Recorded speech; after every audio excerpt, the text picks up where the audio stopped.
আসসালামু আলাইকুম। আপনাদের সামনে আজকে যে বিষয়টি তুলে ধরব সেটি হচ্ছে এজাহার বা এফআইআর সংক্রান্ত অপরাধের ক্ষেত্রে পুলিশের কাছে দেয়া একটি আনুষ্ঠানিক তথ্য যা তদন্তে মামলার ভিত্তি স্থাপন করে এবং ন্যায় বিচার এগিয়ে নিয়ে যায়। তাই ফৌজদারি মামলার ক্ষেত্রে এজাহার কিংবা এফআইআরটি অত্যন্ত গুরুত্বপূর্ণ একটি ম্যাটেরিয়ালস কিংবা বিষয়। এজাহার বা প্রাথমিক তথ্য বিবরণী ফার্স্ট ইনফরমেশন রিপোর্ট এফআইআর নামে পরিচিত। কোনো গুরুতর অপরাধ সংগঠিত হওয়ার পরে তার সংবাদ সম্পর্কে থানায় লিখিত বা মৌখিকভাবে দেয়াই হলো প্রাথমিক তথ্য। এটি মূলত ফৌজদারি মামলার ভিত্তি হিসেবে কাজ করে। এজাহারের মূল বিষয়বস্তু। এজাহার বা এফআইআর পুলিশ কোনো অপরাধ সম্পর্কে প্রথম জানানো আনুষ্ঠানিক তথ্য। এটি লিখিত হলে সবচেয়ে ভালো হয়, তবে মৌখিক হলেও পুলিশ লিখিতভাবে নিতে বাধ্য। এজাহারের উদ্দেশ্য। এজাহারের প্রধান উদ্দেশ্য হচ্ছে পুলিশকে দ্রুত অপরাধ সম্পর্কে জানানো, যাতে তারা এই অপরাধ সম্পর্কে সংঘটিত অপরাধ সম্পর্কে দ্রুত তদন্ত করতে পারে এবং অপরাধীকে আটক করার জন্য প্রয়োজনীয় ব্যবস্থা নিতে পারে। এই এজাহারের গুরুত্ব। এই এজাহার ছাড়া পুলিশ গুরুতর অপরাধের ক্ষেত্রে এজাহার ছাড়া পুলিশ সাধারণত কোনো গুরুতর অপরাধ তদন্ত শুরু করতে পারে না।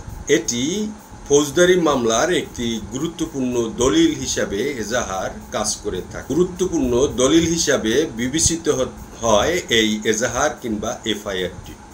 এই এজাহার কিংবা এফআইআরটি পরবর্তীতে আদালতে সাক্ষ্য হিসাবে ব্যবহৃত হয়ে থাকে।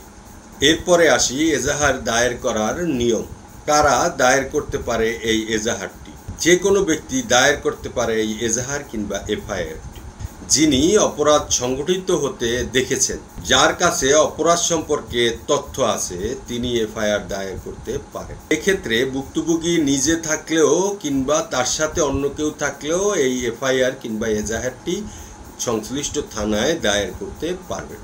কোথায় দায়ের করতে হবে এই এফআইআর কিংবা এজাহার? ঘটনাটি যে এলাকায় ঘটেছে অবশ্যই সেই এলাকার আওতাধীন থানায়, সংশ্লিষ্ট থানায় এই এজাহার কিংবা এফআইআরটি দায়ের করতে হবে। মৌখিকভাবে থানায় গিয়ে বললে সংশ্লিষ্ট অফিসার তা লিখিত আকারে নিয়ে নেবেন, কিংবা লিখিতভাবে ঘটনার বিবরণ দিয়ে থানায় দিলেও সেটা এজাহার হিসাবে, প্রাথমিক তথ্য বিবরণী হিসাবে কিংবা এফআইআর হিসাবে, ফার্স্ট ইনফরমেশন হিসাবে তারা নিয়ে নিতে পারবে। ঘটনার বিস্তারিত বিবরণী লিখে সংশ্লিষ্ট থানায় জমা করা যাবে। এবার আসি কি কি তথ্য থাকবে এজাহার। ঘটনার তারিখ এবং সময় বা স্থানের বিস্তারিত বিবরণ, অপরাধের বিস্তারিত বিবাদীর নাম এবং তার পরিচয় যতদূর জানা সম্ভব হয়, অপরাধীর নাম এবং পরিচয়। যদি এই ব্যাপারে সংগঠিত অপরাধ কিংবা ঘটনার ব্যাপারে কোনো সাক্ষী থাকে, তার নাম পরিচয় যতদূর জানা সম্ভব হয়। যিনি এজাহার দায়ের করেছেন তার সংশ্লিষ্ট ভুক্তভোগী কিংবা তার সহযোগী যিনি এজাহারটি দায়ের করেছেন তার নাম, ঠিকানা এবং পরিচয় অবশ্যই এজাহারে থাকতে হবে। এজাহার বা অভিযোগপত্রের মধ্যে যে সুনির্দিষ্ট পার্থক্য রয়েছে, সাধারণত মানুষ এজাহার কিংবা অভিযোগ একই মনে করে থাকে, তবে আইনি প্রক্রিয়ায় এটি সাধারণ কিছু পার্থক্য রয়েছে।